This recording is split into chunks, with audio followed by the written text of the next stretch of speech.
Bismillahirrahmanirrahim. Assalamualaikum warahmatullahi wabarakatuh. Alhamdulillahirabbil alamin. Wassalatu wassalamu ala Muhammadin al-mab'uts rahmatan lil alamin, imamil muttaqin wa qaidil mujahidin. Asyhadu an la ilaha illallah wahdahu la syarikalah, al-malikul haqqul mubin, wa asyhadu anna Muhammadan 'abduhu wa rasuluhu shadiqul wa'dil amin. Allahumma salli wa sallim wa barik ala Muhammad wa ala alihi wa sahabatihi wa man sara ala nahjihi wa da'a bi da'watihi ila yaumiddin. Para bapak, ibu dan saudara-saudara sekalian, para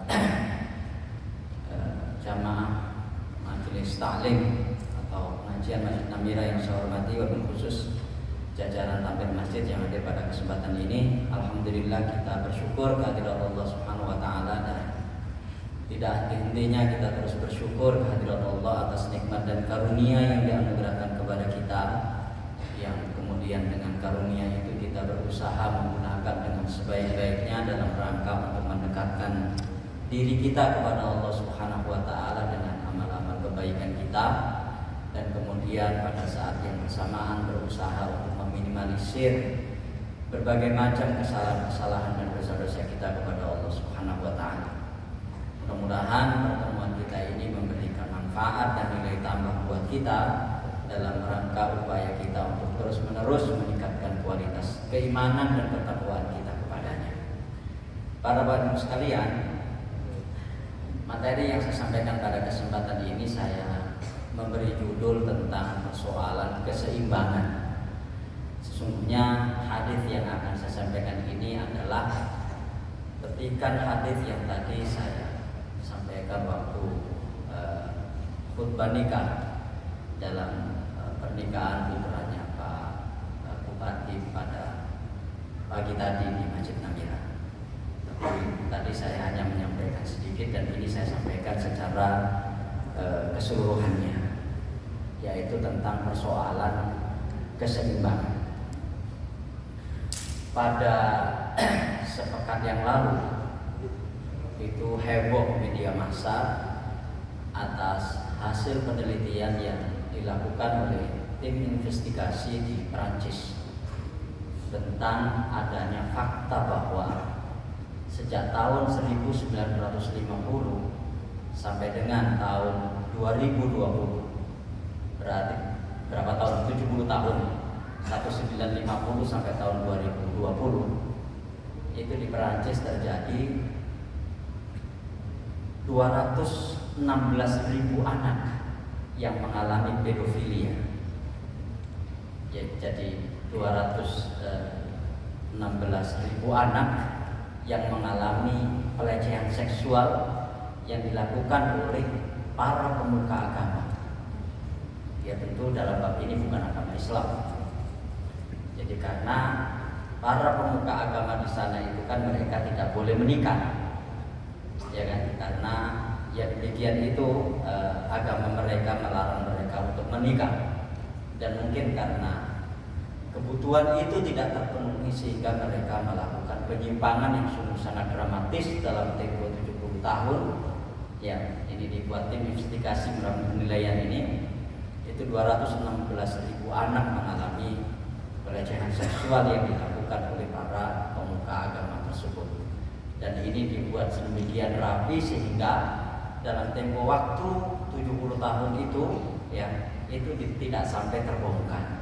Dan terbongkarlah kemarin itu, dan kemudian banyak orang-orang tua yang melaporkan bahwa anaknya mengalami pedofilia, mengalami pelecehan seksual yang dilakukan oleh para pemuka agama, terutama itu dilakukan di tempat-tempat ibadah mereka.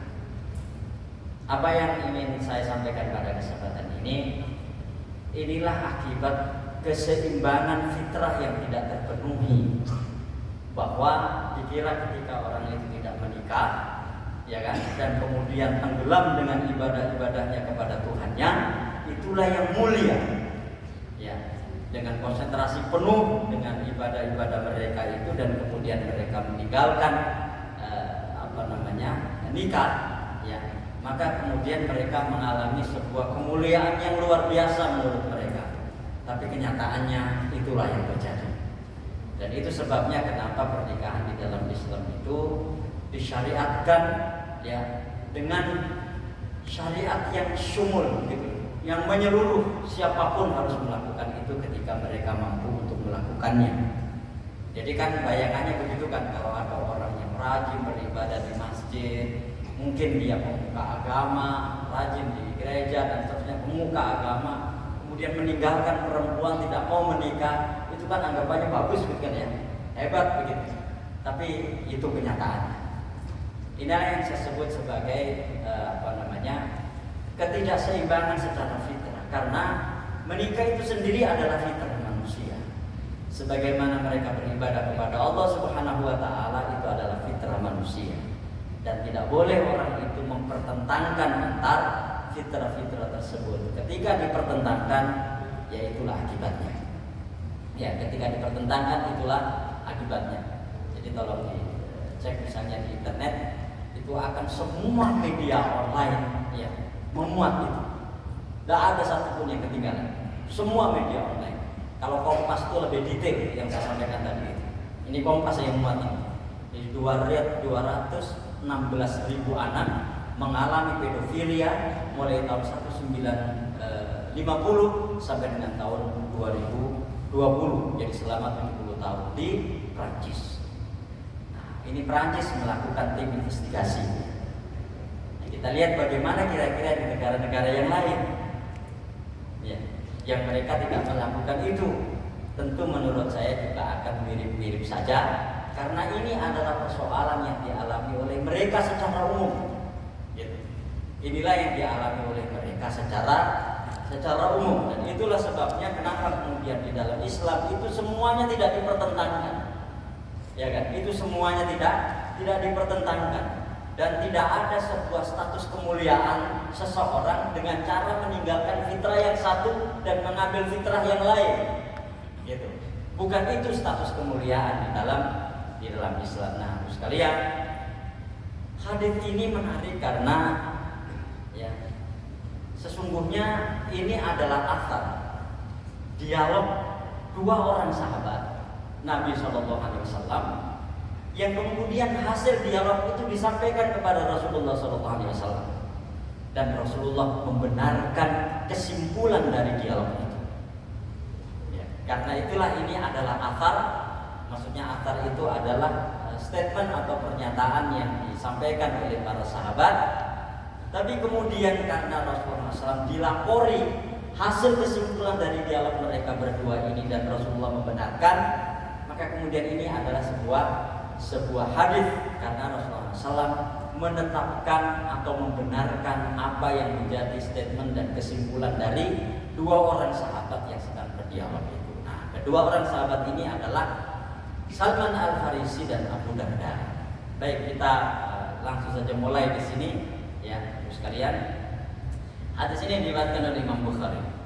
Bisa dicek nanti kelengkapannya ya. Akhan Nabi sallallahu alaihi wasallam baina Salman wa Abi Darda. Jadi akha itu Nabi Muhammad SAW mempersaudarakan antara Salman Al-Farisi dan Abu Darda. Kayaknya kita perlu berkenalan dengan dua orang sahabat ini karena yang Salman ini cukup menarik. Salman Al-Farisi ini bukan orang Arab. Ya. Salman Al-Farisi ini sebagaimana gelarnya Al-Farisi, ya lakopnya, julukannya Al-Farisi, maka beliau ini datang dari Persia, Iran sekarang. Beliau ini lahir di Isfahan, ya sekarang. Jadi ya di Iran itu ada kota namanya Isfahan, ya dia lahir di sana, dan bapaknya ini Umdatul Qaryah atau kepala desa. Jadi bapaknya Salman ini kepala desa. Dan Salman ini mendapatkan kedudukan yang mulia di depan bapaknya. Kenapa? Karena dia disuruh menjaga api. Kenapa mulia? Karena Persia ini adalah negara waktu itu, satu di antara dua negara superpower waktu itu yang menyembah api. Agama mereka adalah Majusi, ya kan? Agama mereka adalah Majusi. Nah kemudian ini disuruh untuk menjaga. lama-lama si Salman ini merasa ada yang nggak beres ini dengan keyakinan bapaknya, sehingga akhirnya dia diam-diam dia keluar dari rumahnya, ya, dan kemudian sempat bertemu dengan seorang pendeta Nasrani di situ. Belajarlah dia agama Nasrani di tempat itu.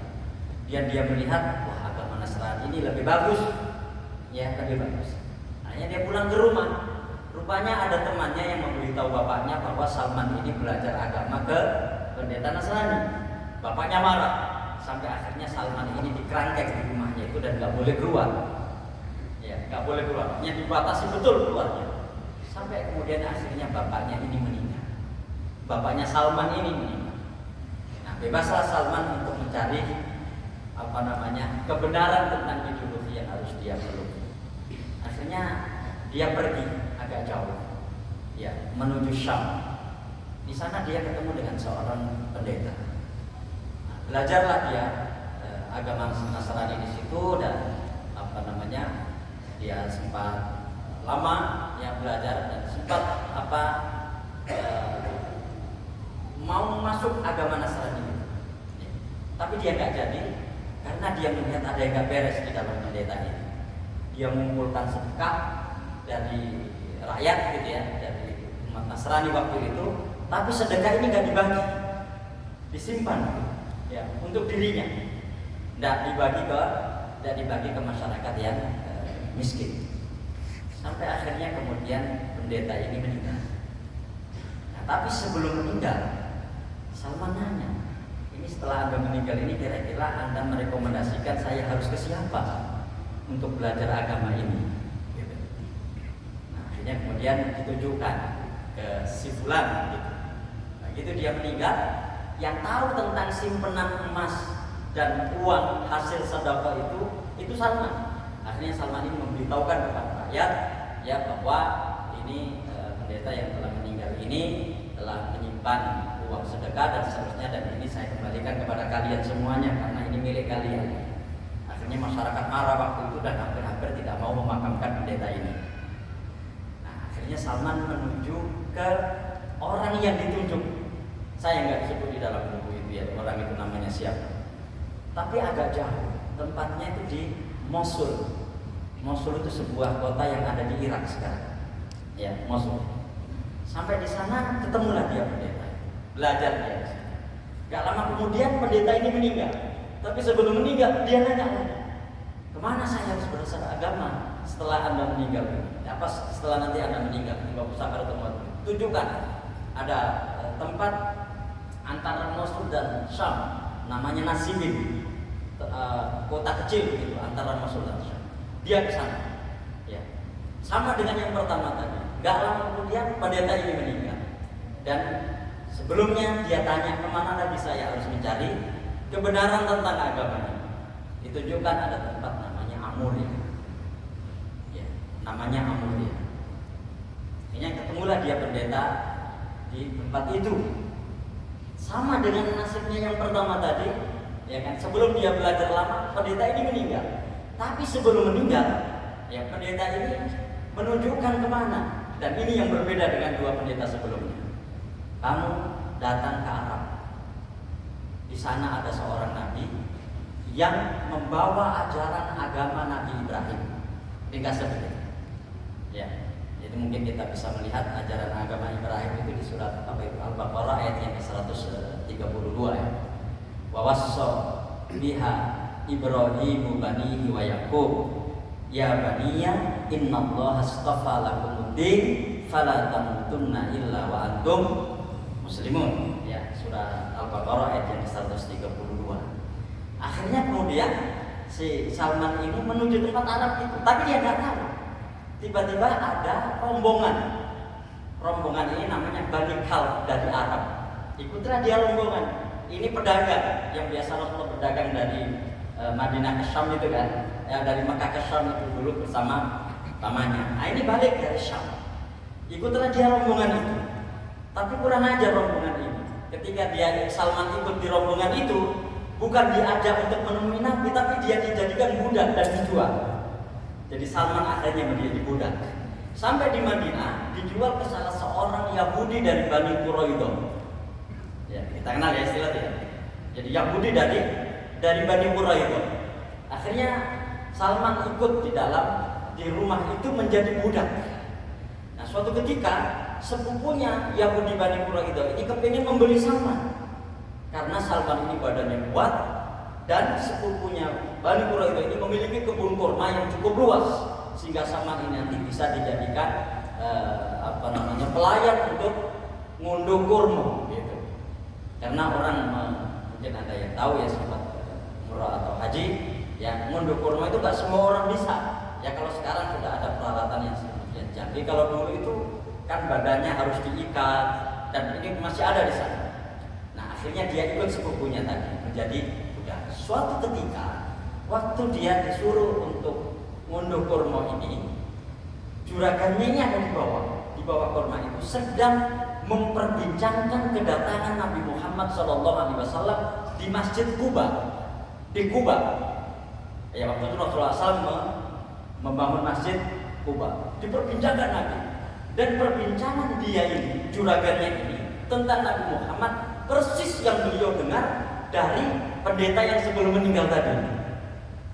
Nah, 3 cirinya, gitu, ditunjukkan. Pokoknya nanti 3 cirinya. Pertama, dia nggak mau menerima sedekah. Nabi itu nggak mau menerima sedekah, tidak seperti pendeta. Terus yang kedua, dia mau menerima hadiah. Dan yang ketiga, di punggungnya itu ada khatamun nubuwah, ada stempel kenabian. Nah, sudah dia dengarkan. Akhirnya dia ketika di atas pohon kurma itu, ya terasa gemetar badannya ketika mendengarkan juragannya memperbincangkan Nabi yang datang di Quba tersebut, gitu. Terus akhirnya dia turun dari pohon kurma itu dan menanyakan kepada juragannya ini. Ya dia lupa bahwa status dia sebagai seorang budak.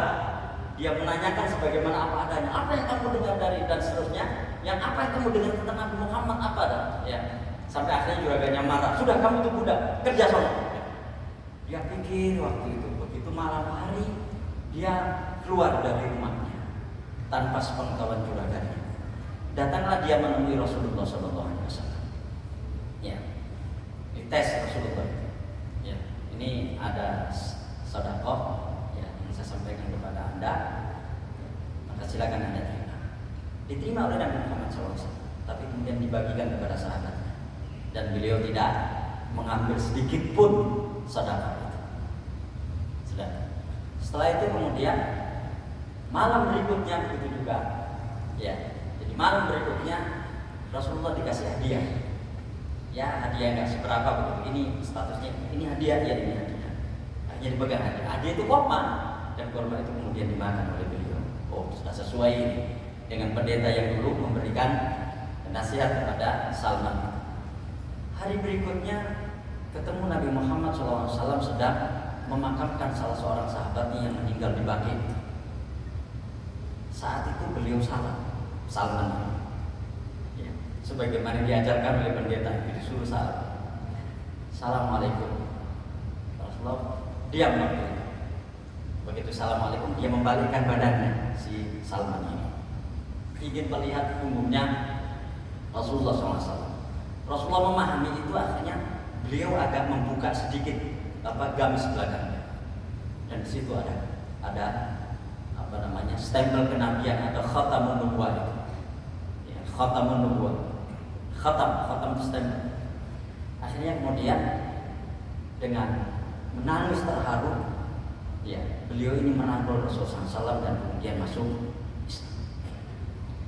Akhirnya disampaikanlah kepada juragannya, saya pengen masuk Islam. Gitu, saya akan masuk Islam. Juragannya menolak, tidak bisa. Kalau kamu masuk Islam, kamu harus menebus. Gitu. Akhirnya disampaikanlah kepada Rasulullah, minta tebusan berapa?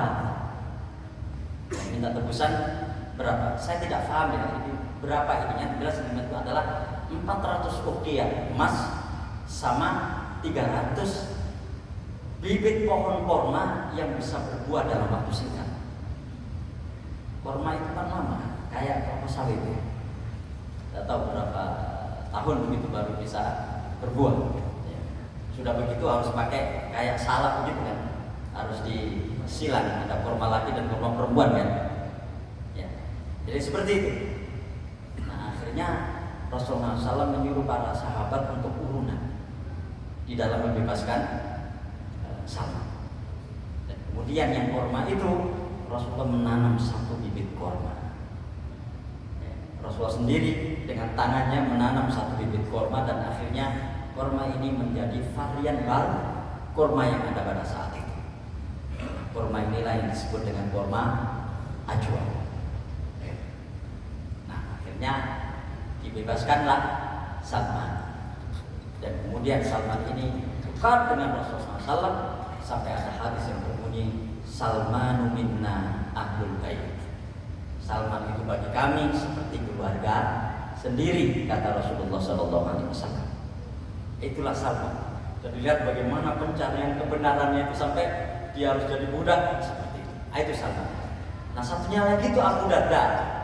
Ini saya kira nggak terlalu panjang kita ceritakan karena beliau ini dari Ansor, dari suku Khazraj. Islamnya agak terlambat dibanding teman-temannya yang lain. Nama aslinya adalah Uwaimir bin Amir bin Malik. Ya, atau ada yang mengatakan namanya Amir bin Malik dan Uwaimir itu adalah julukannya. Dia dikenal sebagai seorang sahabat yang begitu sangat zuhud terhadap dunia, ya, dengan menekankan berbagai macam zikir kepada Allah Subhanahu wa taala, tapi beliau juga sahabat yang banyak ikut perang bersama Rasulullah SAW, khususnya pasca perang Uhud.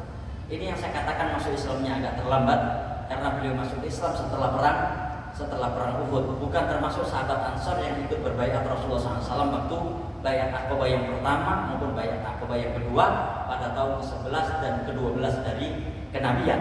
Karena pada tahun ke-13 dari kenabian Rasulullah SAW hijrah ke Madinah dan tahun itu pula yang disebut dengan tahun pertama hijrah. Ah, ini kisahnya. Rasulullah SAW mempersaudarakan antara Salman dan Abu Darda. Fazara Salmanu Abu Darda. Ya, dilihat situ ya. Ini ada terjemahannya kan panjang, jadi mungkin langsung aja kita terjemahkan di sini. Ya. Fazara Salmanu Abu Darda. Maka saat itu ya suatu ketika Salman ini mengunjungi Abu Darda. Jadi karena dipersaudarakan kemudian mengunjungi Abu Darda. Fara'a Ummat Darda mutabaddilatan. Saya agak bold di situ ya. Mutabaddilatan. Maka kemudian Salman ini melihat Ummu Darda, maksudnya istrinya Abu Darda itu mutabaddilatan, abut-abutan, atau mungkin berpenampilan kusam. Jadi sebagai seorang perempuan dia berpenampilan tidak tahu. Pokoknya bahasa gampangnya itu awut-awutan kalau dalam bahasa terjemahannya. Cuma kan awut-awutan kan nggak ada di kamus bahasa Indonesia kan? Ya, awes kusam gitu aja lah ya. Jadi berpenampilan kusam gitu. Ya, mungkin seperti orang yang habis dari dapur atau gimana begitu. Salman nanya, faqala laha. Salman nanya, "Masa nuki? Ada apa denganmu ini?" Masa nuki, ada apa denganmu ini? Qala, "Aku ka Abu Darda laisa lahu hajatun fid dunya." Ini dulurmu Abu Darda itu sekarang duwe kepinginan belas kanggo masalah dunia. Jadi ini saudara Salman, Abu Darda ini tidak ada keinginan sama sekali terhadap masalah dunia. Paham ya mananya ya? Ya. Jadi sesuatu yang sudah jelas tidak perlu diperjelas. Jadi dulurmu ini kan duwe kepinginan belas masalah dunia, termasuk kepada istrinya. Itu sebabnya kenapa kemudian istrinya berpenampilan yang seperti itu. Fajar Abu Darda, kemudian datanglah Abu Darda menemui Salman. Fasana ala ta'aman. Kemudian Abu Darda ini menyuguhkan makanan ya kepada siapa namanya? Salman. Faqala, Abu Darda mengatakan, "Kul fa inni shaimun." Bayangkan ya. Jadi Abu Darda ini menyuguhi panganan ke Salman dengan mengatakan, Salman, makanlah, saya sedang berpuasa." Nah, ini tentunya puasa sunnah. Salman tahu ini. Ya paham ini Salman. Pertama dia sudah ketemu istrinya dalam kondisi berpenampilan seperti itu. Setelah itu Abu Darda keluar dan menyuguhkan makanan. Mesti dikongkon mangan deh soalnya Abu Darda puasa. Tahu maksudnya? Akhirnya baca apa namanya? Qala ma ana akilin hatta takul. Aku gak gelem mangan sak bumi kon melu mangan. Maksudnya kamu harus membatalkan puasamu. Ini puasa sunnah kan? Ya saya tidak mau makan sampai kamu juga ikut makan. Ya, sampai kamu juga ikut makan. Fa'akala, ya, maka Abu Darda kemudian ikut makan. Falamma kana al-lail dhahaba Abu Darda yaqum. Ya. Ketika menjelang malam, ketika di malam hari setelah sholat isya itu, ya dhahaba Abu Darda yaqum. Jadi Abu Darda itu langsung melakukan qiyamul lail. Ya. Tidak tidur dia. Ya, faqala nam. Si Salman mengatakan tunggu. Tidur kamu. Ya. Jangan qiyamul lail. Sudah. Fanam. Kemudian Abu Darda tidur. Ini sengaja memang diluruskan ini istilahnya saudaranya Abu Darda. Ya. Summa dhahaba yaqum. Tidur sebentar, Abu Darda ini bangun lagi. Ya. Dan kemudian mau sholat. Faqala, Salman mengatakan, "Nam." Tidur lagi. Jadi dikontur rumahnya. Ini dari akhir-akhir senang digonggol. Ya. Jadi digonggol turun, jadi tidur sebentar, bangun lagi. Ya. Habis itu, ya, mau sholat, disuruh tidur lagi sama Salman. Tidur. Mungkin Salman akan menyuruh dia untuk qiyamul lail itu nanti di sepertiga malam yang terakhir. Ya. Summa, ya tepat apa? 6 gitu ya.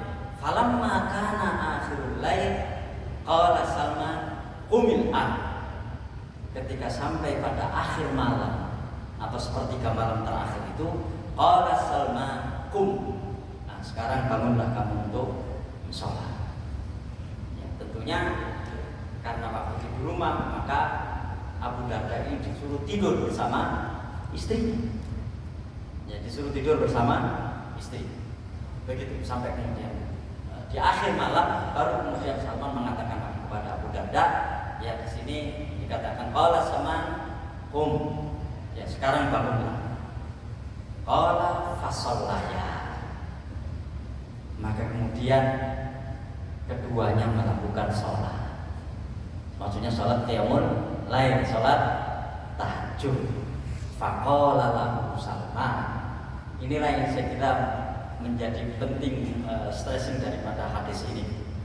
Maka Salman kemudian mengatakan kepada Abu Darda tadi, inna li rabbika 'alaika haqqan wa li nafsika 'alaika haqqan, ya, wa li ahlika 'alaika haqqan fa'ati kulladzi haqqin haqqan. Jadi setelah mereka sholat, yang lain apa sholat tahajud itu, Salman mengatakan, sesungguhnya Tuhanmu itu memiliki hak yang harus kamu tunaikan. Dirimu memiliki hak yang juga harus kamu tunaikan. Dan keluargamu atau istrimu itu juga memiliki hak yang harus kamu tunaikan. Fa'ati kulladzi haqqin haqqan. Maka berikanlah haknya kepada yang memiliki hak. Nah, sekalian, itulah yang saya sampaikan pada kesempatan ini, bahwa dalam kehidupan keagamaan itu sesungguhnya ini merupakan 3 tanggung jawab yang ketiga-tiganya harus dilaksanakan semuanya. Tidak boleh salah satunya ditinggalkan. Gitu, tidak boleh salah satunya ditinggalkan. Pertama-tama ada tanggung jawab terhadap Allah Subhanahu wa taala. Maka Rasulullah kan sempat bertanya ya kepada Mu'adz bin Jabal, ya Mu'adz, ma haqqullahi 'alal 'ibad. Mu'adz, apa hak Allah Subhanahu wa taala ya kepada hambanya? Jadi hak Allah Subhanahu wa taala kepada hambanya adalah agar hamba-hamba Allah itu beribadah kepadanya dan tidak mensekutukannya dengan sesuatu apapun. Itu adalah inna li rabbika 'alaika haqqan. Jadi sesungguhnya Tuhanmu itu memiliki hak yang harus kamu tunaikan. Berarti kita punya kewajiban kepada Allah Subhanahu wa taala. Apa kewajiban kita kepada Allah Subhanahu wa taala? Kewajiban kita adalah beribadah kepadanya dan tidak mensekutukannya dengan sesuatu apapun. Dan ini yang harus ditegakkan. Dan ini yang pertama-tama. Dan ini yang utama.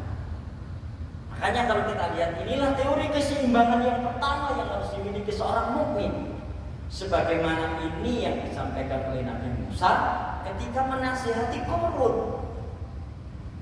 Ya kan? Ketika menasihati Qarun di dalam surat Al-Qasas ayat yang ke-77. Wabtaghi fima ataqallahu daral akhirata wa la tansa nasibaka minad dunya. Dan carilah olehmu apa yang dianugerahkan oleh Allah Subhanahu wa taala kepadamu untuk kebahagiaan akhiratmu, dan jangan lupa bagianmu dalam urusan dunia. Mana yang didahulukan di sini? Akhirat. Tapi tetap saja dunia tidak boleh ditinggalkan ketika kemudian akhirat itu didahulukan. Jadi bukan bunyinya carilah olehmu apa yang menjadi anugerah Allah kepadamu untuk kebahagiaan duniamu dan jangan lupa akhiratmu. Bukan begitu.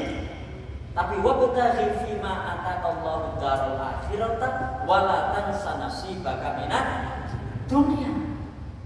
Dan itu sebabnya ketika ada orang yang mendahulukan dunianya, maka pasti dia akan melupakan akhiratnya. Ya. Kalau dia lebih mementingkan dunianya, pasti dia akan melupakan akhiratnya. Tapi kalau orang mementingkan akhiratnya, maka dunianya akan mengikutinya.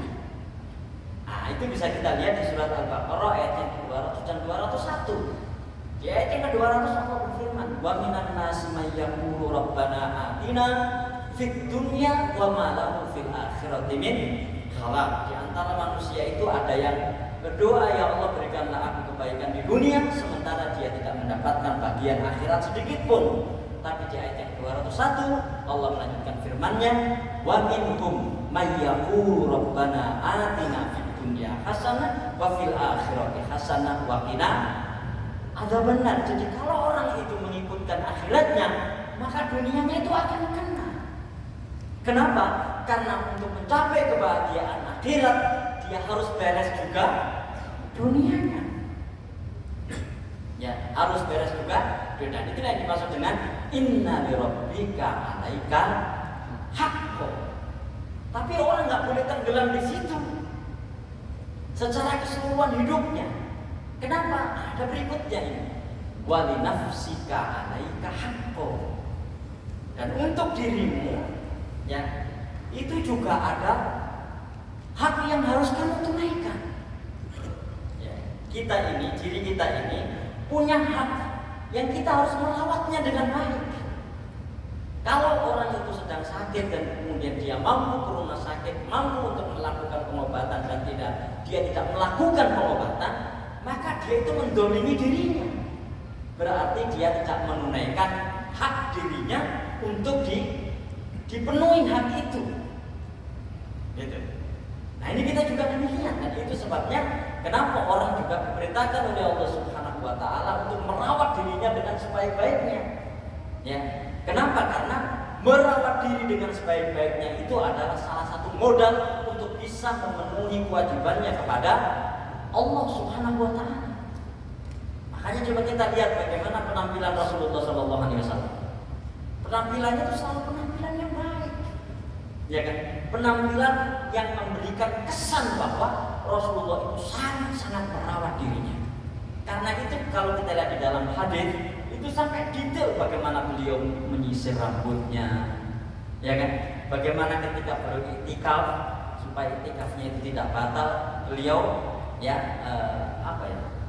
nyonglong itu bahasa Indonesianya. Beliau mengeluarkan kepala beliau yang mulia itu, ya, dan kemudian Aisyah disuruh untuk menyisir rambut beliau, ya, sampai seperti itu.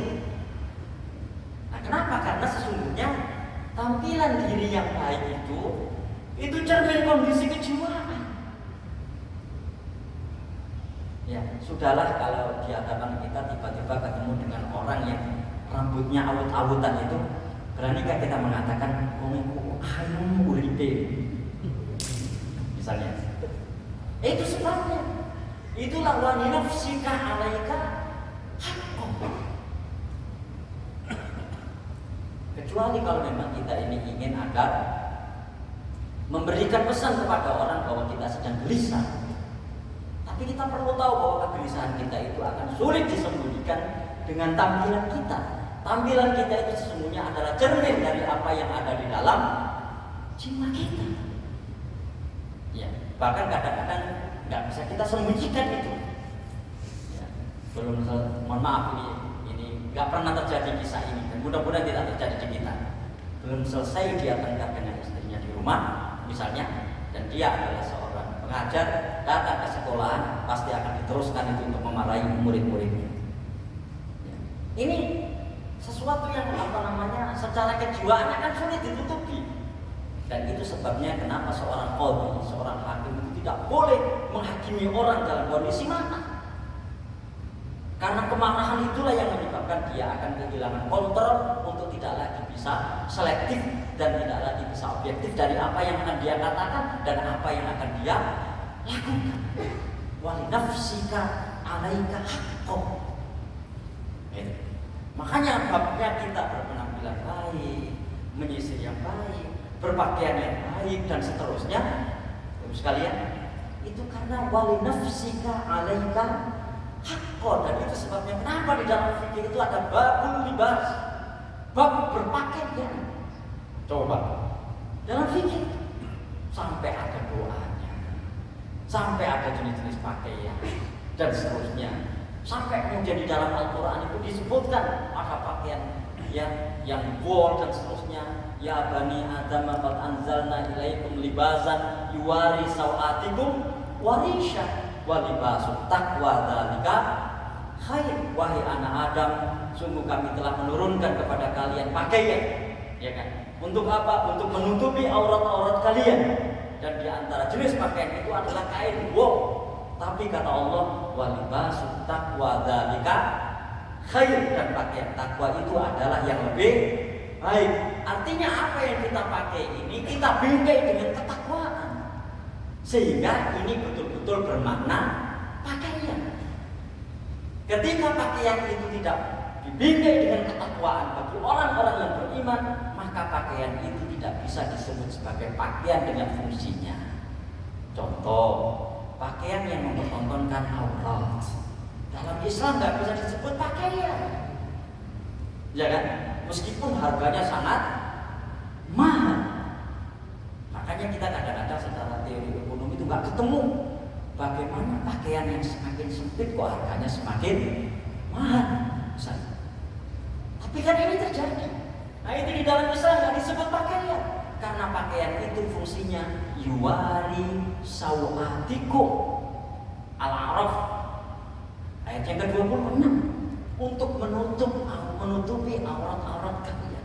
Itu wa nafsika 'alaika haqqan. Dan untuk jiwamu, untuk dirimu itu punya hak yang harus kamu tunaikan. Jadi babnya kita berpakaian, ya kan? Babnya kita berpenampilan yang baik, ya. Babnya kita memiliki performa yang bagus, ya, sekalian. Itu sesungguhnya bukan supaya orang itu memuji kita dulu tampilannya lupakan. Hendak, ini adalah bagian dari kewajiban keagamaan kita kepada diri kita. Ya, kepada diri kita. Makanya coba kita lihat sekalian. Ada 5 nasihat Allah Subhanahu wa taala kepada Rasulullah SAW di dalam surat Al-Muddathir, mulai ayat yang pertama sampai dengan ayat yang ke-7. Nanti coba lihat ini. Jadi rupanya setelah turun surat Al-Alaq itu, ya, turun surat Al-Alaq yang ada di Gua Hira itu, Rasulullah SAW setelah itu kok nggak turun lagi itu apa wahyu Allah itu, sehingga Rasulullah itu digundang. Benar, kok kami misi tekonan oleh Gua Hira itu pun jangan-jangan bukan malaikat Jibril. Sampai akhirnya 6 bulan atau 7 bulan kemudian turunlah surat Al-Mudaththir. Ya, makanya para ulama kemudian menyebut di Gua Hira itu adalah SK kenabian dengan turunnya surat Al-Alaq ayat yang pertama sampai dengan ayat yang kelima. Maka surat Al-Mudaththir ayat yang pertama sampai dengan ayat yang ketujuh itu adalah SK kerasulan. Makanya Allah berfirman di situ, ya ayyuhal mudaththir qum fa'anzir. Wahai orang yang berselimut, ya, bangun dan berilah peringatan. Setelah itu Allah memberikan 5 nasihat awal ya, ketika beliau bangun dan memberikan peringatan. Itu pertama-tama adalah wa rabbaka fakabbir, dan Tuhanmu maka agungkanlah. Niat yang benar, ya.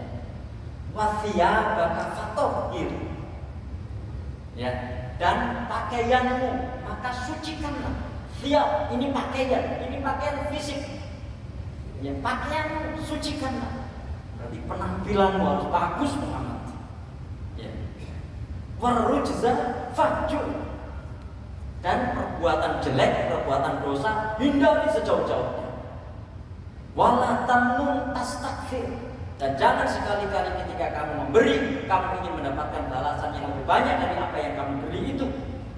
Dan kemudian yang kelima, wali rabbika fasbir, dan untuk Tuhanmu maka bersabarlah. Lihat nasihat yang kedua, wa thiyabaka fatahhir, dan pakaianmu maka sucikanlah.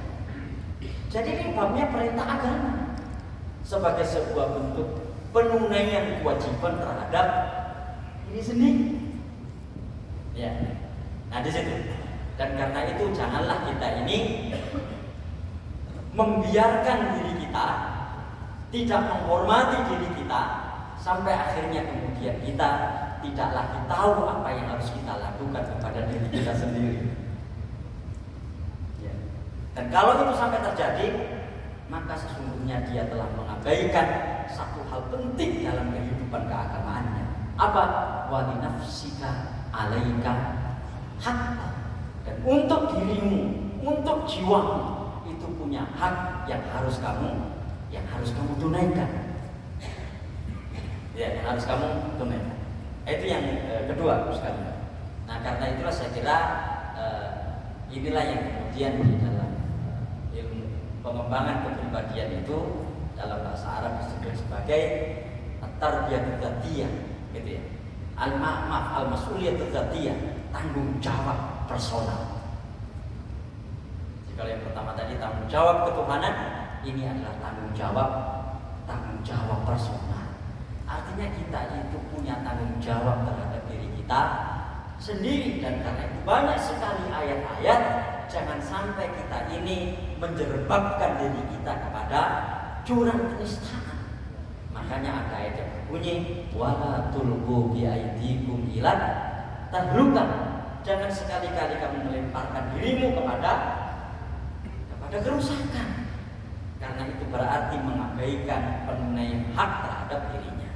Yang kedua, yang ketiga, dilihat di situ wali ahlika 'alaika haqqo, dan untuk istrimu, untuk keluargamu itu punya hak yang harus kamu tunaikan. Ya, punya hak yang harus kamu tunaikan. Sekalian di dalam Al-Quran itu yang di antara yang banyak mendapatkan porsi pembahasan itu masalah keluarga. Ya, masalah keluarga. Bahkan di hampir surat-surat panjang itu ada bab yang terkait dengan persoalan keluarga. Ya, di surat-surat panjang, surat Al-Baqarah ada, surat Ali Imran ada, dan pembahasan tentang keluarga di dalam Al-Quran itu lengkap. Bukan saja teori-teorinya, tapi contoh-contohnya. Ya, jadi aktor-aktornya, contoh-contohnya. Nah, maksudnya ya mungkin di antara salah satu yang ingin saya sebut di sini adalah bagaimana Quran itu menyebut tentang persoalan suami istri itu dalam 4 tipe misalnya. Ya, mungkin kita sudah banyak tahu lah ya. Ada yang suaminya baik, istrinya tidak baik. Ya, contohnya adalah Nabi Lut dan Nabi Nuh. Ya. Jadi daraballahu mathalan lil ladzina kafaru imra'atan Nuhin wa imra'ata Lut kanata tahta 'abdaini min 'ibadina shalihaini fakhanatahuma. Jadi yang pertama itu, jadi ono sing lanang api, sing wedok gak api. Nah, itu contohnya Nabi Nuh dan Nabi Lut. Yang kedua, ono sing wedok api, sing lanang gak api. Yaitu Fir'aun. Ya, yang perempuan baik yaitu Siti Asia dan laki-laki tidak baik. Bahkan kalau kita lihat di dalam Al-Quran, ketika orang itu menyebut Fir'aun, sebutannya itu mesti selalu negatif, ya kan? Tidak ada sebutan Fir'aun di dalam Al-Quran itu positif, tidak ada. Jadi sing lanang sing wedok api, ya sing lanang gak api. Nah, ada yang laki-lakinya baik, perempuannya juga baik. Ini banyak contohnya di dalam Al-Quran, terutama adalah para nabi-nabi. Ada Nabi Zakaria bersama istrinya dipisahkan di situ di dalam Al-Quran, ya kan? Ada Nabi Ibrahim dengan istrinya, ya, dan Nabi Yakub dengan istrinya, dan begitu seterusnya. Jadi sing lanang api, sing wedok api. Yang keempat, sing lanang elek, sing wedok yo elek. Jadi yang laki-lakinya jelek, perempuannya juga jelek. Dan itu cuma satu contohnya dalam Quran. Yaitu siapa? Abu Lahab. Ya. Dan luar biasanya kisah dua orang yang dua-duanya jelek ini Allah Subhanahu wa taala mengisahkannya di dalam surat Al-Masad, surat yang ke-111. Satu surat itu yang terdiri dari 5 ayat itu semuanya bercerita tentang dua orang yang jelek ini. Dan coba kita lihat, surat ini turun di Mekah. Yang dua-duanya ini masih hidup, ya kan? Dua-duanya ini masih hidup ketika turun ayat itu. Turun ayat itu sesungguhnya karena respon Rasulullah SAW dipermalukan oleh Abu Lahab ketika Rasulullah berdakwah di Bukit Safa untuk menyampaikan tentang status kenabian dan kerasulannya dan misi dan risalah yang beliau bawa. Tapi ternyata di tengah-tengah itu Abu Lahab ya melakukan interupsi yang mempermalukan Nabi SAW. Ya. Tabban laka ya Muhammad ali hadza jama'tana. Celaka engkau wahai Muhammad. Ya karena dia memanggil memang agak pantas karena Nabi Muhammad itu keponakannya. Abu Lahab itu saudaranya Abdullah. Saudaranya Abu Thalib. Jadi Nabi Muhammad SAW itu adalah keponakannya. Dia mengatakan, celaka engkau wahai Muhammad, apakah karena ini saja engkau mengumpulkan kami? Dan kemudian turunlah surat Al-Masad itu. Tabbat yada Abi Lahab wa tab. Jadi Bapak sekalian, ketika turun ayat ini, keduanya ini masih hidup. Dan kalau kita lihat sampai akhir ayatnya, keduanya ini juga mati dalam keadaan kafir. Bahkan Abu Lahab itu matinya sangat-sangat mengenaskan, terluka di dalam perang Badar dan kemudian mengalami luka sampai membusuk badannya. 6 bulan kemudian baru meninggal. Sampai anak-anaknya itu tidak mau memandikannya secara langsung dan akhirnya dilempar air itu dilempar begitu saja supaya tidak menyentuh badannya karena baunya sangat busuk sekali. Mungkin kita bisa baca di dalam sirah. Jadi lihat di dalam bab keluarga saja ada tipologi seperti itu.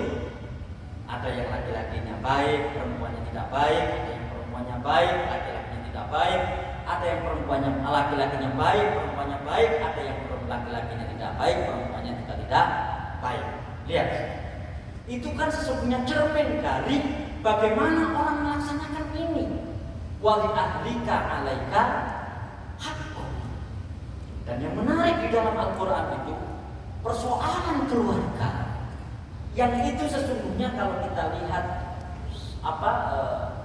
ini utamanya, fokus utamanya adalah masalah sosial. Di dalam Al-Quran persoalan keluarga itu dikaitkan dengan masalah spiritual yang sangat kuat. Ya kan? Masalah spiritual yang sangat kuat. Ini urusan sosial sesungguhnya kan.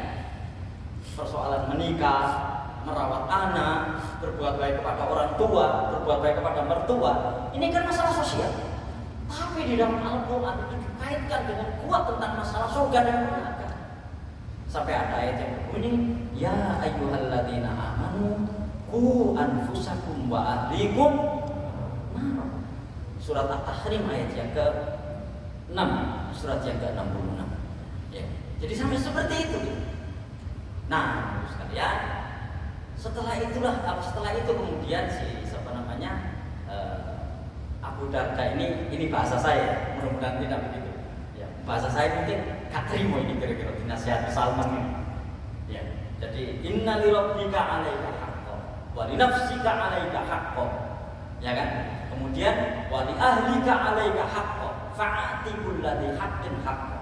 Sesungguhnya ya Tuhanmu memiliki hak yang harus kamu tunaikan, wahai Abu Darda. Gitu ya. Jiwamu memiliki hak yang harus kamu tunaikan.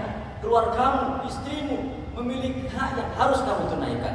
Maka berikanlah hak itu kepada yang berhak memiliki, kepada yang memiliki hak. Hanya dinasihati begitu. Maksudnya gitu ya, ibadah yang ibadah. Tapi ojo lali bojomu gitu maksudnya. Ya. Nah, jangan sampai sebaliknya juga tak boleh gitu ya. Jadi bojomu ya bojomu, tapi ojo lali ibadahmu juga begitu. Soalnya mungkin kita banyak yang kedua ini bukan dari yang pertama gitu kan.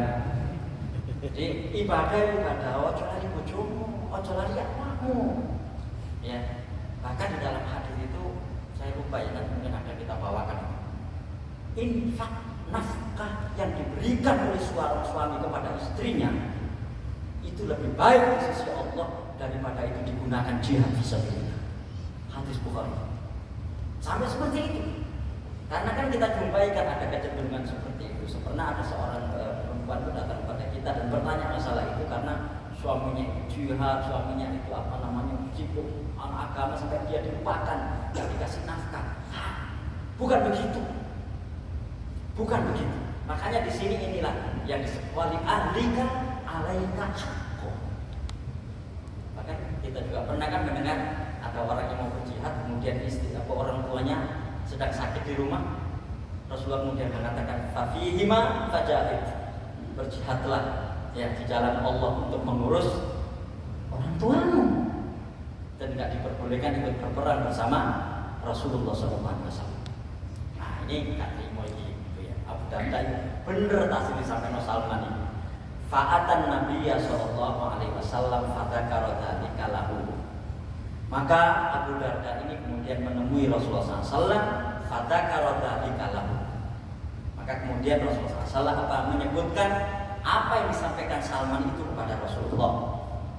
Rasulullah mau aku dinasihati Salman ini. Faqala Nabi sallallahu alaihi wasallam, yang di baris terakhir itu, maka Nabi sallallahu alaihi wasallam bersabda, "Shadaqa Salman. Salman itu benar."